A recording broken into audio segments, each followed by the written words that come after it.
Hello, everyone, and welcome back to our English Learning channel. I'm very happy you are here with me today. In this lesson, we will improve your English speaking skills using the powerful shadowing technique. This method will help you sound clearer, more confident, and more natural when speaking English. All you need to do is listen carefully, repeat after me, and enjoy the story we prepared for today. Get ready to practice English in a fun and effective way. Listen to each sentence, pause the video, and repeat it out loud. Copy my tone, speed, rhythm, and emotion. Shadow every sentence exactly as you hear it. Now, let's begin our new story for today's shadowing practice. Listen closely and repeat each sentence like a shadow. My name is Liana Brooks. I'm 28 years old and I live in Portland, Oregon. I work as a junior architect in a small but creative design studio. I love buildings, shapes, and colors. Ever since I was a child, I dreamed of designing places where people would feel safe and inspired. But dreams take time, and my journey has not been simple. I spend long hours at the office, sketching until my eyes hurt. I take extra projects that others don't want. I try to learn everything I can because I want to grow. Last month, our studio announced a special challenge. Every architect had to design a small community center, and the winner's design would be built for real. For me, it felt like a chance to finally prove myself, a chance to show that my ideas matter, and maybe, just maybe, a chance to start becoming the architect I always wanted to be.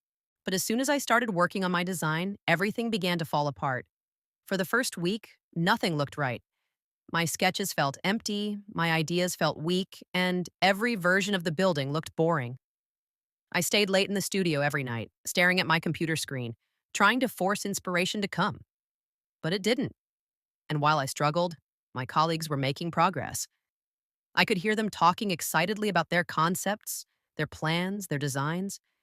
I felt smaller every single day. Then something worse happened.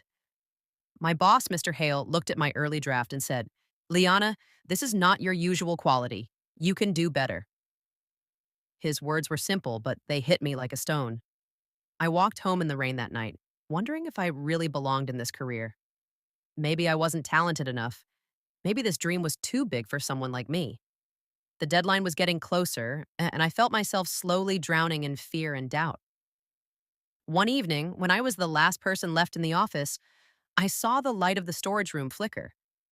I went to turn it off, but inside I found someone there, our senior architect, Maya. She was the most talented person in the studio, respected by everyone, known for her calm confidence and brilliant designs. She looked at me and smiled softly. "Still here?" she asked. I nodded and tried to hide my frustration, but she noticed anyway. "Show me," she said gently.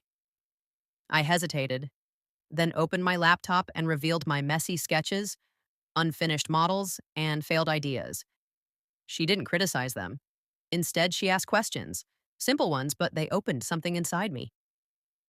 Who is this building for? What should they feel when they enter? What problem does this space solve? I had been focusing on perfection, not purpose. Maya took a blank sheet of paper and handed me a pencil. "Designed for people, not for the judges," she whispered. Something shifted in my mind. I started drawing again, but this time the lines felt alive. I imagined children playing, mothers resting, elderly people reading by warm windows. I imagined laughter, movement, community. For the first time in weeks, the building in my mind felt real. Maya stayed with me for hours, guiding me, inspiring me, but never taking control. When we finished, she looked at my new sketch and said, "There, that's the Liana I know." The next days were a whirlwind. I redesigned everything: the entrance, the courtyard, the bright open hall, the rooftop garden, the quiet reading rooms, the play area filled with natural light. I didn't sleep much, but I felt more alive than ever. Even my boss noticed. "Looks like someone found their spark again," he said with a grin. On the day of the final presentation, my hands were shaking, but my voice stayed steady. I explained my concept: a center built not just of walls and beams, but of people's stories. When I finished, there was silence, and then applause. Real applause. I saw Maya watching me from the back of the room, smiling proudly.